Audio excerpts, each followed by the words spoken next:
Kaj misliš, Igor, koliko kilogramov krompirja pojemo Slovenci? Ne vem, po enih podatkih, SURS je dal to ven, je 70 kil na osebo.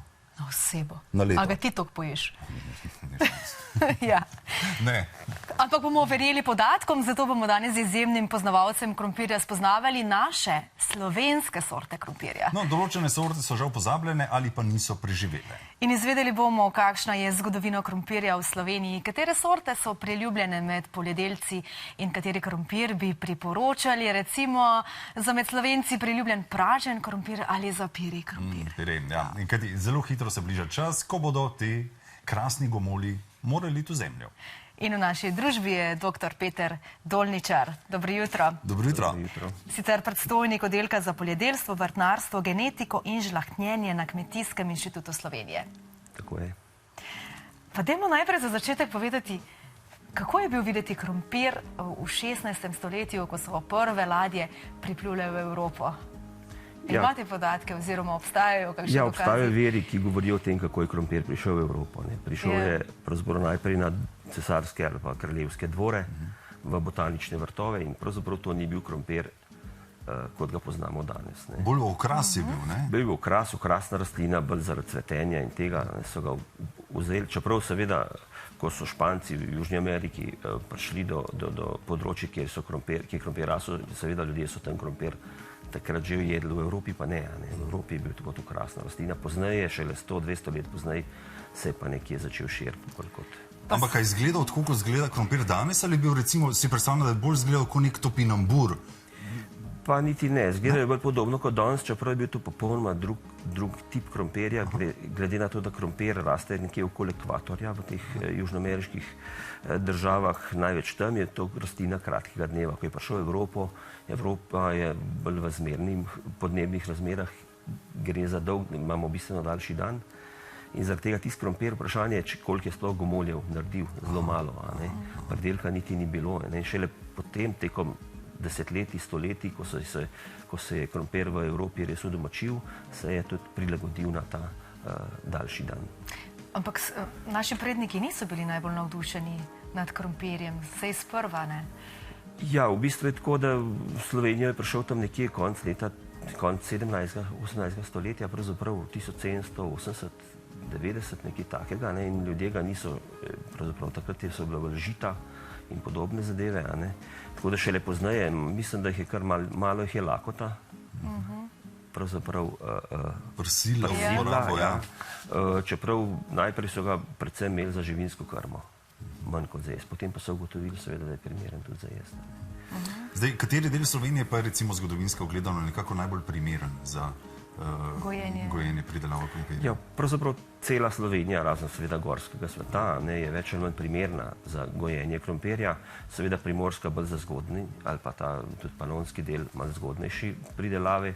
Ostalo pa je, večji problem je, da krompir recimo v tujini se v glavnem namaka, pri nas namakanja je malo, tla niso, v Sloveniji moramo odkrito povedati najboljša za krompir, precej plitva tla, čeprav imamo zadost padavin in v principu je tako, da krompir normalno lahko pridelujemo po celi Sloveniji. Slovenija, čeprav je tako raznolika, ampak vseeno za krompir je prilagojen tem.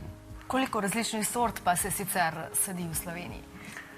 Ja, v Sloveniji letno sadimo tam nekje okoli 100 sort različnih. Vidimo potem, kaj dobavitelji, po kakšno se jim je ponujajo, seveda samo nekaj sort takih, ki so v malo večjem obsegu. Iz tujine pogosto pripeljejo samo tono, dve kakšne sorte, tako da vidimo, da sorte so tukaj, ampak pravzaprav razširjene pa niso. Da je res razširjenih morda 20 sort, ampak je podobne. Zdaj, že prej smo omenili nekaj teh starih slovenskih sort, Igor, Jana, Kresnik in tako naprej. Kaj se dogaja s krompirjem? Zdi se, kot da gre razvoj in sprememba krompirja zelo hitro naprej. Ja, zdaj omenili ste Igor, Jano, Vesna, še nekatere druge, Cvetnika. To so bile stare sorte, ki so bile prve vzgojene leta 64, se pravi zelo dolgo. Zdaj, Kresnik je prišel pozneje, konc 80-ih let, leta 89 je bil vzgojen. Ja, te sorte za tiste čase so bile primerne, seveda, so imeli pa nekoliko slabšo obliko, nižji pridelek, občutljive na kakšne virusne bolezni in po pridelkih resnično žlahtnjenje pri nas in po svetu je šlo naprej, tako da genetski napredek je velik in zaradi tega v bistvu so novejše sorte bistveno rodnejše. Morda so malo bolj, bi rekel, prilagojene na posamezen tip uporabe, nekatere pa so tudi vsestranske, to se pravi, da jih lahko uporabljamo za različne jedi. Predvsem je pa pomembno, da je pridelek bistveno večji, pa tudi verjetno oblika gomolja, globina oči, se pravi, da je lažje za manipulacijo. Sicer te stare sorte so zaradi škodljivcev nekako šle tudi v pozabo. Kako v bistvu vi na inštitutu razvijate nove sorte? Stare sorte so šle v pozabo pravzaprav konec 80-ih let, ko je prišel en virus, ki je sicer pri krompirju najpomembnejši Y virus, ki je prišla ena posebna različica, ki je na igorju in nekaterih sortah povzročala te nekroze na gomoljih.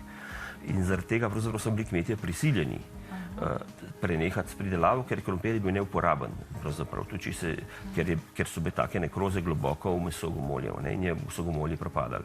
Igor je bil tipičen primer, pa še nekaj drugih sort, tudi tujih. To je sovpadlo tudi z samostojnostjo Slovenije, tako da takrat se je tudi trg odprl in je pa prišlo kar nekaj tujih sort.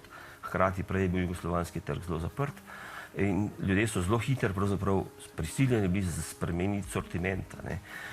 V tistem času smo mi začeli delati z novim programom žlahtnjenja tudi na Kmetijskem inštitutu, se pravi leta 1993, jaz sem leta 1991 na inštitutu. Z 1993 smo prav zato začeli ker Slovenija ima tradicijo svojih sort z novim programom žlahtnjenja in od takrat naprej se zgodba z novimi slovenskimi sortami pravzaprav začenja. Pogoj seveda je, da so odporne, sreči geni za to obstajajo, čisto klasičnimi metodami žlahtnjenja smo vnesli te gene v sorte, tako da vse naše sorte so popolnoma odporne na ta najhujši virus in to nam omogoča tako uspešno semensko pridelavo, kot sicer tudi pridelavo kmetom potem. Kako pogosto pa pride nova sorta na trg? Lahko govorimo o enem letno ali to ni tako hitro? Proces vzgoje sort je dolgotrajen, 10 do 15 let od križanj, prvih križanj, pri čemer ponovadi 12 do 15 let, pravzaprav, se pravi, mi smo začeli leta 1993, prva sorta je bila nekako po sili, ker se je malo modil, takrat 2004 so začeli prve sorte. Se pravi, danes imamo v teh več kot 30 letih 15 slovenskih sort krompirja, pa v naslednjih 5-6 letih še en pol toliko jih bo prišlo, ker zdaj program teče in trudimo se, da vzgojimo čim rodnejše, kakovostnejše, odpornejše sorte. In načeloma, se pravi, je približno vsako drugo leto uspemo v povprečju tam od leta 2004 naprej nekako dati novo sorto na trg. Pa upoštevate tudi želje uporabnikov, eni imajo raje bolj škrobnat krompir, drugi ga raje pečejo, vemo, da različni krompiri so za različne uporabe. Ja, krompiri so za različne uporabe, pri krompirju je še dodaten moment, ki je malo hecen, da tako rečemo, je barva mesa, recimo. Slovenci smo prisegali na bele sorte, ker je bil Igor bela sorta. Barva mesa načeloma nima nobene veze z kakovostjo. Mogoče je rumene sorte, ker je barvo daje karoten, so malo bolj polnega, malo drugačnega okusa. Tako da Slovenci smo šli iz tistih 90% belega krompirja, pravzaprav, ker tuje sorte, ki so prišle po 90. letu, so bile bolj rumene, manj belih, samo z Velike Britanije neki. Smo prišli do tega, da je več kot pol Slovencev danes prisega na rumene sorte. Tako da mi smo začeli žlahtniti, smo najprej eno od ciljev žlahtnjenja, poleg predelka, poleg odpornosti in kakovosti je bilo belomesnat krompir, danes ni več tega. Danes pravzaprav še celo raj vidimo, če je rumeno meso, ljudje so ga bolj sprejeli, nekateri prisegajo, da seveda en pire, en pražen krompir rumene barve je veliko lepši izgleda, kot pa lepšega izgleda tudi v restauracijah ali pa doma, kot pa iz belih sort. Katere sorte pa se recimo uporabljajo za tradicionalne jedi, recimo za njoke, tensten krompir, za ocvrt krompirček? Ja, zdaj, tako je, jaz mogoče bi mal par besed povedal tudi o naših sortah, kam te sodijo, ker tujih sort je veliko, pa so zelo različne, pa eno leto so, drugo niso, naše so pa stalnica na trgu. Pri nas imamo od 15 vzgojenih sort še vedno 7 sort, ki so primerne in je možno tudi seme kupati. Od tega zgodne sorte, recimo kislavnik, je sorta, ki je izjemno zgodna in je lahko za pečenje, praženje, res prva zgodna, ena najzgodnejših sort v Evropi. Potem smo nedavno, leta 2023, vzgojili sorto Kis Blegoš, ki je resnično vrhunske jedilne kakovosti. To se pravi, in to večnamenska za kuhanje, za pečenje, za pomfri. Ena sorta zgodna kis vipava, podobno, samo da je belo mesnata. Sorte, recimo, kot so najnovejše kis mangart in pa kis tamar, to sta dve sorti, ki sta pozni z rumeno, večnamenski, dejansko za različno uporabo. In to je pomembno pri krompirju, da daš ven sorto, ki je samo za en namen. Med belomesnatimi sortami, pozna sorta sora je pravzaprav vodilna sorta v Sloveniji, med belimi sortami ravno tako večnamenska, to se pravi za pečenje, praženje, tudi delno pomfri. Zdaj, pomfri je malo svoja zgodba, cvrenje ali pa čips je še dodatna zahteva, da imajo sorte malo sladkorja, same po sebi malo sladkorja ali pa niso nagnjene kopičenju sladkorja, ker to omogoča, da dobimo tisto zlato, rumeno ali pa zelo svetle pomfrije. Ob tem, da imajo ustrezno sušino, da so teksture prave in tako. In recimo od naših sort, recimo ravno blegoš, ki sem ga omenil, je resnično sorta, ki daje tak zlato, rumen, že pri zgodnih sortah pomfri in pečen krompir. Ob ustrezni sušini okoli 21%, to pomeni seveda, da je tudi kakovost primerna pri pečenju ali pa pri praženem krompirju. Pa na kakovost ali pa mogoče celo na okus vpliva tudi barva lupine, poznamo rdečega, vijoličnega. Barva lupine nima nobenega vpliva.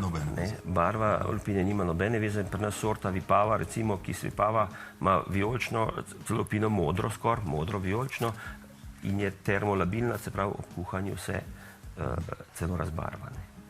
Zdaj, za konec, po naših kleteh počasi zmanjkuje krompirja, kupujemo ga v trgovinah. Kakšna je razlika v kakovosti, recimo med egipčanskim, ki je praktično preplavil slovenske trgovine, in med slovenskim? Je razlika? Ja, med zgodnim krompirjem seveda je ogromna razlika, tam so popolnoma druge sorte, ki rastejo v Afriki, v puščavi. To je verjetno običajno spunta, pa še kakšna sorta, ki je zelo vodena.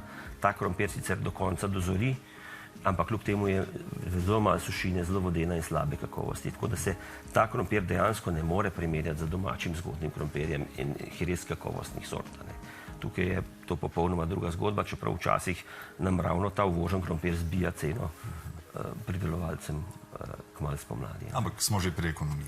Ja, ampak kupujmo slovenski krompir, če je le lahko, in najboljši pa tisti z domačega vrta. Jaz bi tako rekel, krompir je izjemno kakovostno živilo, tako da prvič jejmo krompira. In drugič, če je že, ko jemo krompir, kupujmo domač krompir. Ga res pojemo 70 kg na leto? Ja, zadnji podatki kažejo, da celo manj, da smo že blizu 50, kar je škoda, ker je resnično kvalitetno živilo in ker je zdravo in počas bo treba te številke spraviti malo gor. Držimo pesti. Hvala lepa za vsa pojasnila, za vse podatke. Hvala vam za povabilo. Marsikomu ste olajšali sajenje krompirja letos. Hvala za povabilo. Hvala lepa.